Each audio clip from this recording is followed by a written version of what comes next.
Welcome back to another devlog. We hit 300 subs this week, so thank you all so much for that. I've been working on adding a lot more gameplay to the game recently, as well as bug fixing.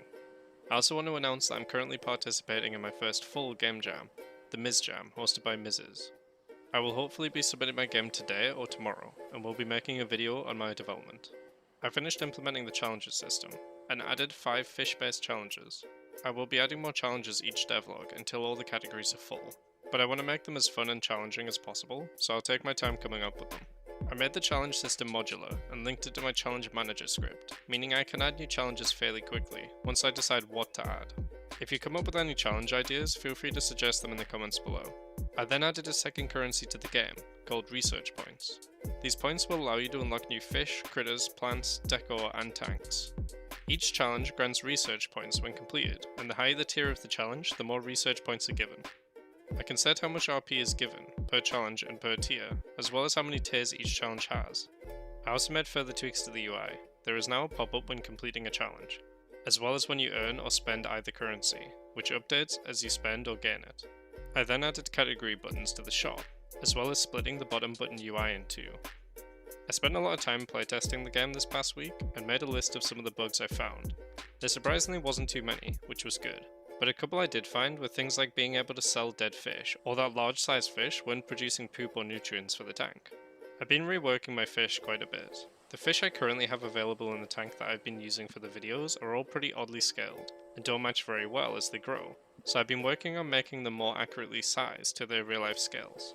I also made a minor change so that the model doesn't instantly go from baby to small sized, it scales up until it reaches the small sized. You probably already guessed this by reading the challenges, but I've also completed the breeding system, and it's again pretty modular, so it should be easy to add both new fish and new subspecies into the game now. Currently how it works is I can set 3 percentages for each fish. Using the black clownfish as an example, if the black is female and the orange is male, the 3 possible fish it can produce are orange, black, or yellow.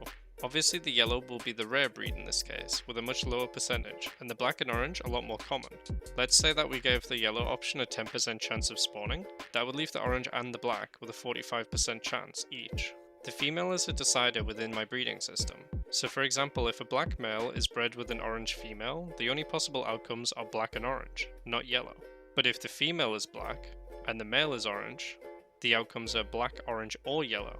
There are currently 2 different breeding challenges within the game, one for general number of fish bred, and the other is for newly discovered breeds. The next rework comes with new content. I have designed and modelled the next fish, a goby. Gobies are bottom feeders, which leads to the next update I added to my fish script.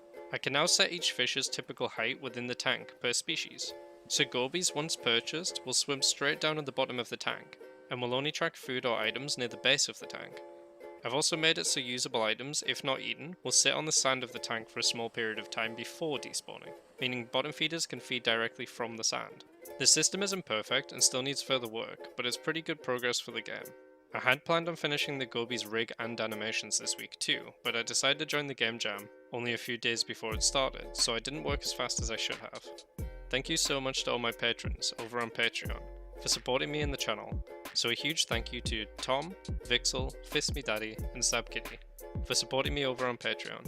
If you enjoyed the video, please like and subscribe, as well as leave a comment to help with the YouTube algorithm.